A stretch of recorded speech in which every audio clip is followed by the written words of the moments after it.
The title of Duke of Rothesay and the other Scottish titles which I've had the honour to carry for so long, I now pass to Catherine. The pen moved only once, yet that single stroke altered the balance of an entire monarchy.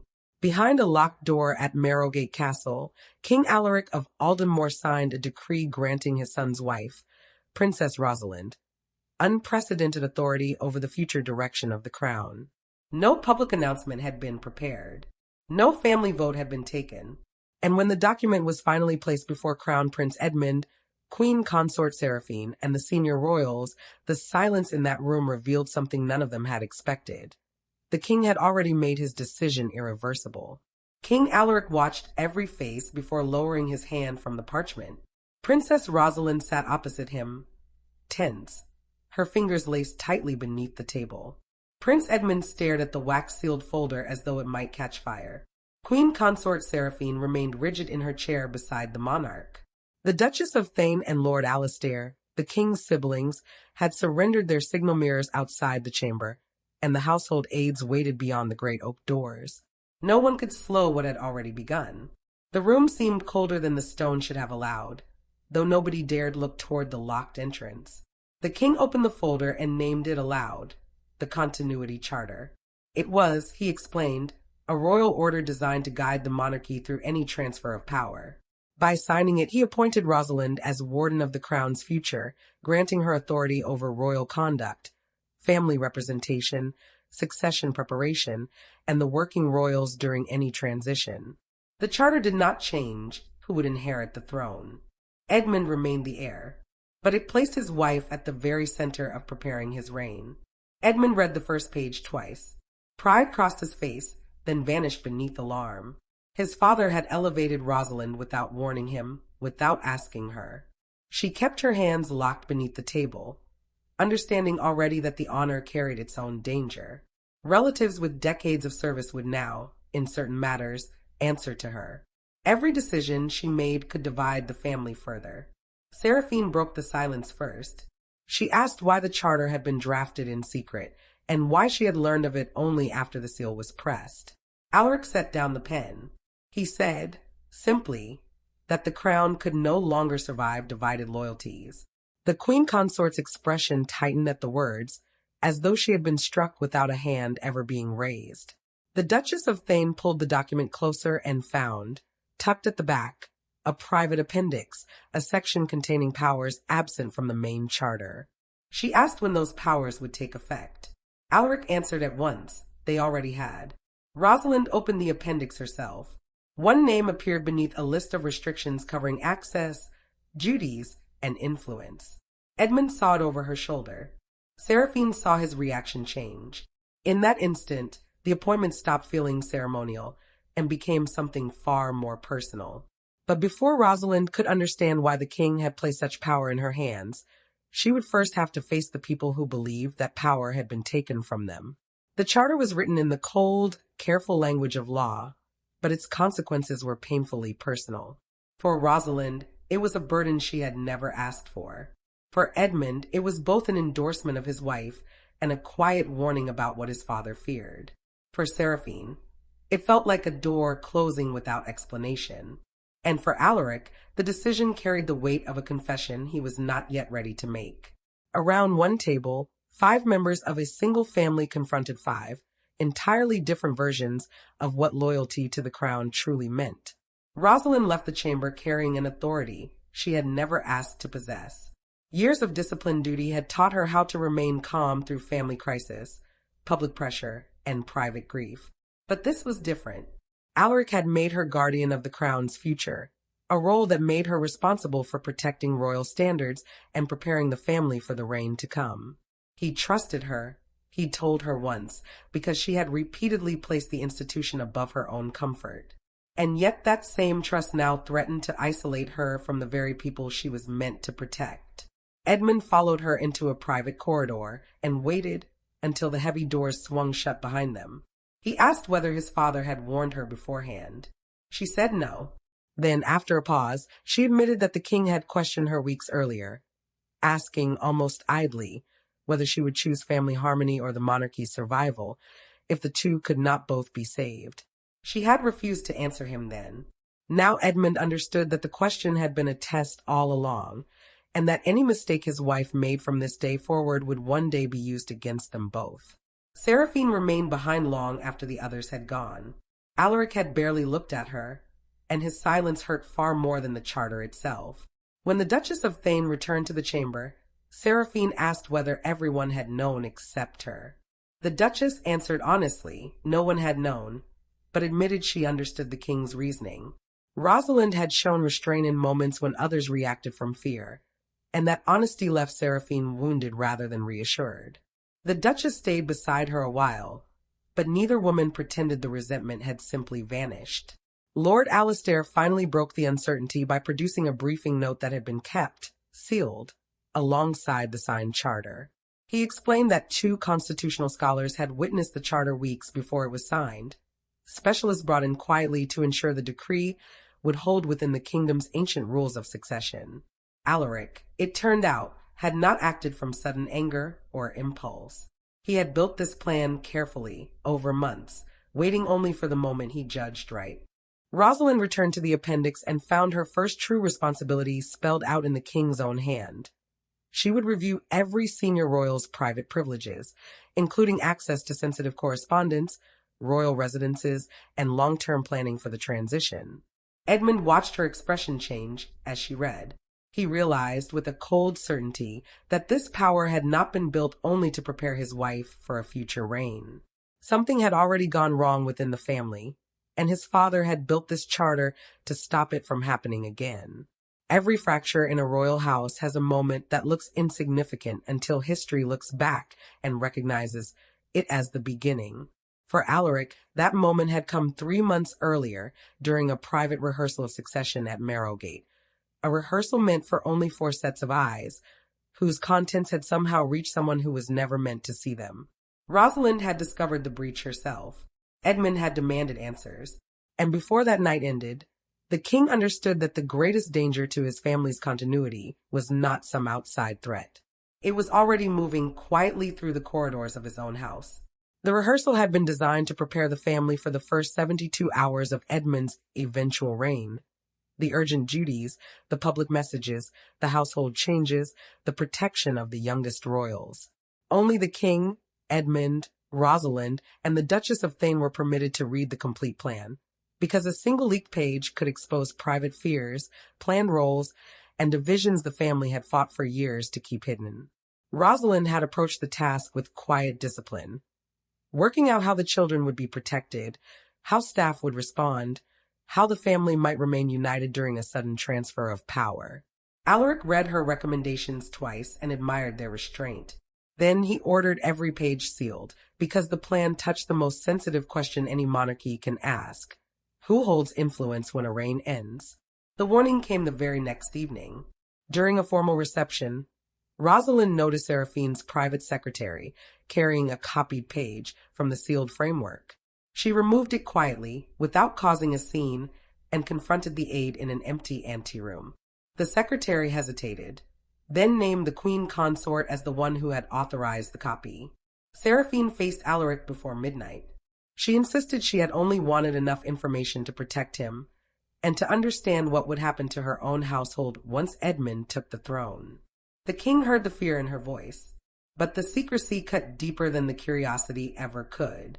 She had gone around him, and that choice made affection feel dangerously close to unauthorized power. Edmund's anger came soon after. He accused his father of letting private influence stand in for clear authority. Alaric answered sharply, warning his son not to mistake concern for betrayal. But later, alone with the copied page in his hands, the king understood something else. His son was not fighting for control. He was terrified that unclear boundaries might poison his reign before it had even begun. It was the Duchess of Thane who delivered the final truth, in a quiet conversation with her brother.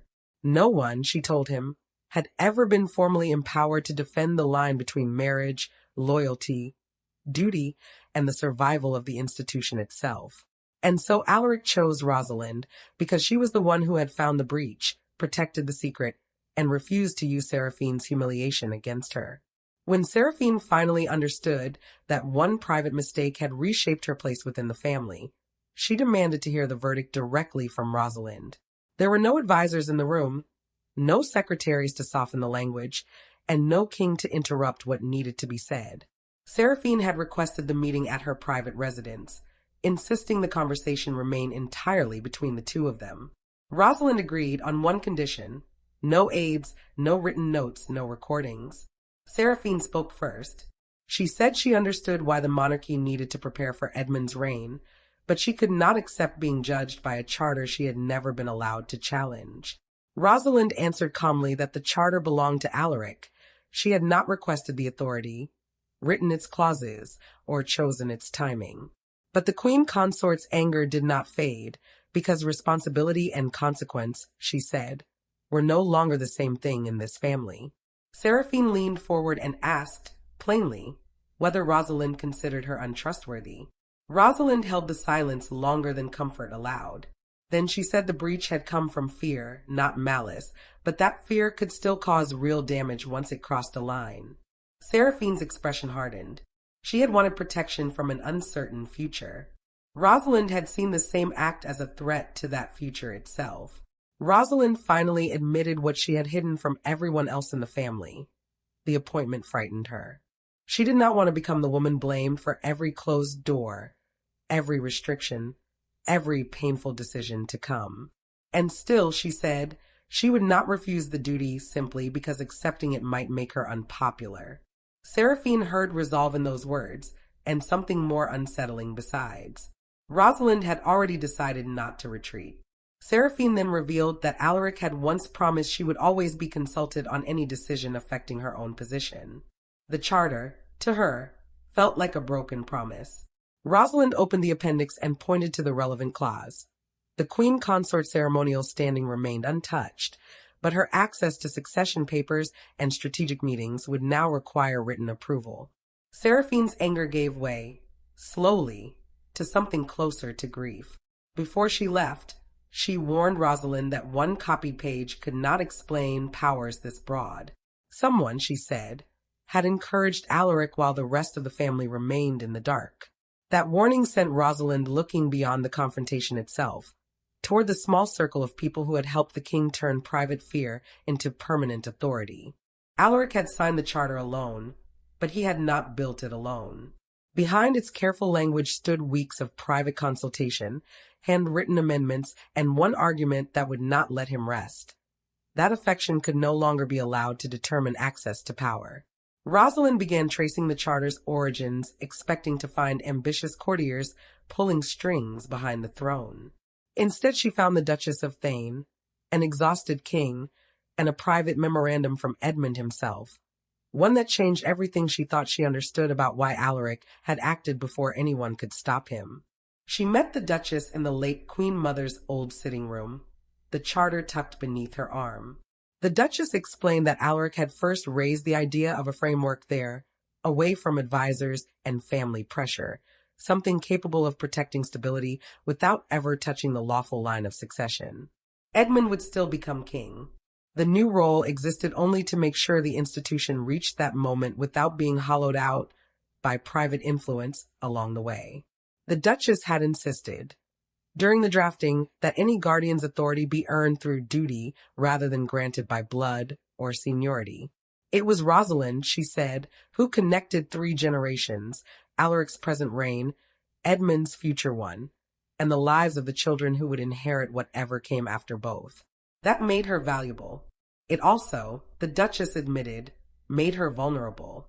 Rosalind's composure finally broke when the Duchess placed a private memorandum in front of her, one Edmund had submitted weeks earlier, arguing that his future consort would need clear authority before any crisis, public or private, erupted around them. He had never written his wife's name directly. The meaning was unmistakable anyway. Edmund faced her later that evening and admitted he had hidden the memorandum, believing she would refuse the role simply to preserve peace within the family. He said he'd only tried to protect her from an impossible choice. Rosalind answered that protection without consent could become its own kind of betrayal. He had trusted her strength while denying her the right to decide how that strength would be used. The Duchess then showed her the king's own handwritten amendment. The guardian could privately challenge even the sovereign if a decision threatened the continuity of the crown. The role was never ceremonial. It gave her the right to confront the king himself. A second clause allowed her to suspend access to confidential planning whenever trust had been broken. Alaric had underlined 2 words in dark ink, without exception. Rosalind understood the cost of that clause almost immediately. Her first review removed one royal household from an upcoming strategic council. The decision reached Seraphine before the king could explain it himself, turning a matter of policy into something that felt, to her, like public humiliation. The monarchy did not feel different the day the charter was signed. It felt different the day the first door remained closed. Seraphine arrived for the Crown Strategy Council expecting her usual place beside Alaric, only to find her name absent from the attendance list. Rosalind had approved a smaller meeting under the new security protocols. Alaric had allowed it. And as Seraphine stood before the sealed entrance, the humiliation of the charter became something far more painful than any formal language on parchment. The council was a private gathering meant to prepare the family for future crises and eventual changes of reign. Because this particular session concerned succession readiness rather than public ceremony, Rosalind had judged that everyone present needed unquestioned clearance. The restriction was meant to be temporary, but it began immediately, and that made it feel less like caution and more like judgment. Seraphine read the attendance card without a word, folded it once, handed it back, and walked away with her composure intact. Inside the chamber, Alaric heard her footsteps fade down the corridor. He did not rise. He told himself that remaining seated protected the process. But every second of silence made the choice feel more personal than he wanted to admit. Edmund noticed the strain on his father's face, while Rosalind understood, for the first time, that the very first use of her new authority had already wounded someone she cared for. Seraphine confronted Alaric after the council ended. She asked whether being his wife still carried any trust at all, or whether the charter had reduced their marriage to mere ceremony. He answered that he loved her, but that love could not become an automatic pass into every matter of the crown. She heard the distinction. It offered her no comfort at all. To her, the closed door proved that affection and influence had finally been pulled apart, and she had been left standing on the weaker side of that divide. Rosalind then received a security review that exposed an older breach entirely. Another copied page had circulated months before the succession rehearsal. Proof that the recent incident had not been the beginning of the problem at all. That earlier document had concerned future residence arrangements for after Edmund took the throne. Staff within Seraphine's own household had passed it between themselves, afraid of losing their homes and positions once the reign changed hands. Rosalind felt the entire crisis shift beneath her feet. Seraphine had crossed a line, yes, but frightened staff and uncertain futures had fed that secrecy long before she ever touched it. Alaric, too, had avoided explaining what would actually happen to those people, letting fear grow in the space where clear leadership should have stood.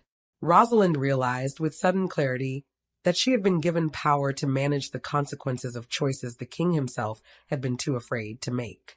For the first time since receiving the charter, she stopped asking what authority Alaric had given her and started asking what responsibility he had been trying to escape. Rosalind entered the king's private library carrying the charter, but she did not sit when he invited her to.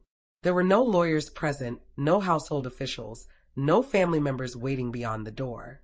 Only a father-in-law, a future queen, and the weight of a decision neither of them could undo.